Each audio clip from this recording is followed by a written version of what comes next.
दोस्तों, अभी तक आपने सुना कि हीरी ने किस तरह उन बेघर बंजारों को हिम्मत देती थी, कैसे उन भूखे बंजारों को भूख मिटाती थी, किस तरह उन लोगों के लिए वो गोदाम के लारियों को लूटती थी और किस तरह से उन पटेल और पुलिस के साथ सामना करती थी।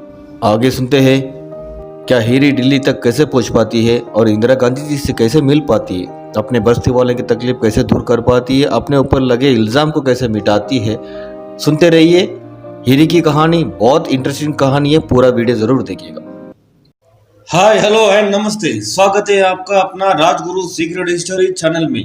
दोस्तों, इसी तरह हमारे चैनल को देखते रहिए, सुनते रहिए। पहले सब्सक्राइब कीजिए, फिर लाइक कीजिए और बेल बटन को दबाना ना भूलिएगा। अब सुनते हैं आगे की कहानी। और कई साल ऐसे ही चलता रहा। फिर हीरी सोचने लगी, आखिर कब तक ऐसे चुरा के जिएंगे, हम सभी को जीने के लिए काम चाहिए। और हीरी ने सबको कहा, हम बंजारों का काम चोरी नहीं व्यवसाय है, हम सब उन जंगल को काट के उन जमीन पे व्यवसाय करेंगे। और यही बात सबको पसंद आया। सभी ने चोरी करना बंद करके उन जंगल में खेती करना शुरू किया।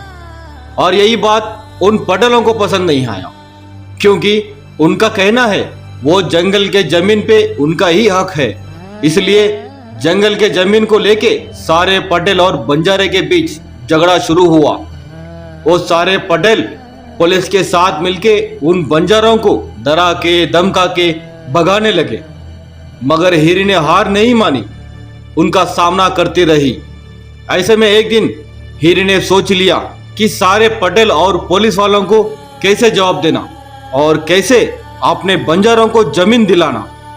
फिर हीरी ने एक दिन अपने थैले में 6 दिन का रोटी को लेके कभी गांव से शहर नहीं जाने वाली हीरी ने दिल्ली की गाड़ी में बैठ गई।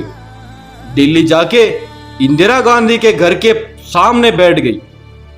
कई अधिकारियों ने उन्हें भगाने कोशिश किया, मगर हीरी वहां से हटी नहीं और अपने भाषा में बोलती रही, वो इंदिरा गांधी से मिले बिना नहीं जाएगी।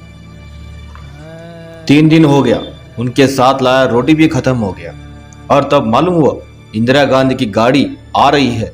बस इसी मौके को देख के वो गाड़ी के सामने खड़ी हो गई। सब लोग चौंक गए, सिक्योरिटी उन्हें भगाने लगे। हीरी वहां से हिली नहीं और तब इंदिरा गांधी ने हीरी को देखा और गाड़ी से उतर के हीरी को बुलवाया। हीरी यहाँ के पहले नमस्ते किया। फिर इंदिरा गांधी ने पूछा, क्या तकलीफ है बहन, आपको क्या चाहिए? हीरी बोलने लगी, जंगल काट के जीने वाले हम बंजारों को ठाकुर लोगों ने डरा के धमका के भगाने लगे, उनको रोकना पड़ेगा, हम पे लगी सारे इल्जाम को मिटाना पड़ेगा। खेती करने वाली उन जंगल के जमीन को बंजारों के नाम किया तो खुशी से व्यवसाय करके जिएंगे। इनकी बातें इंदिरा जी को बहुत पसंद आया।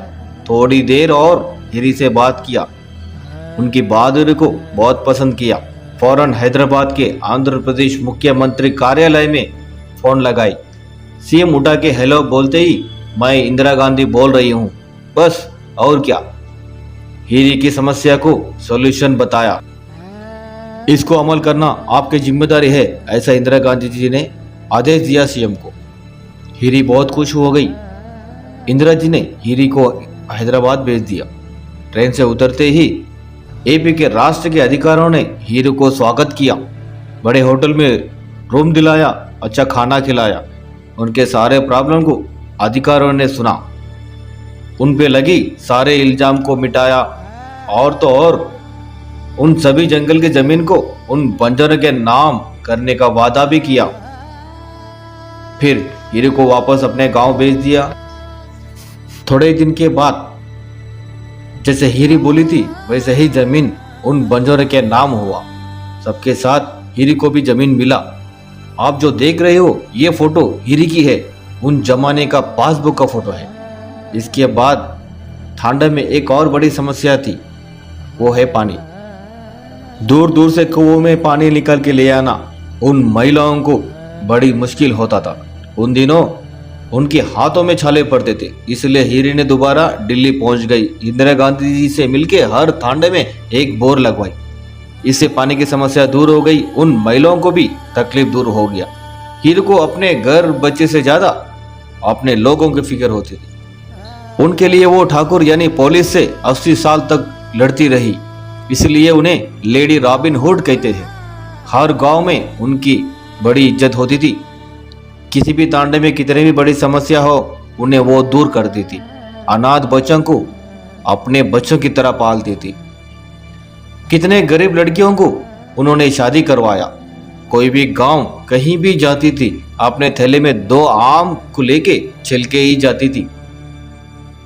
उन्होंने पूरा 120 साल तक जीवित रहा।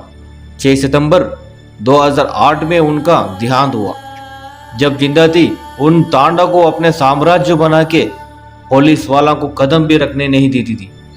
उनके मरने के बाद पहली बार जिला के एसपी आके हीरी की लाश को देख के गया।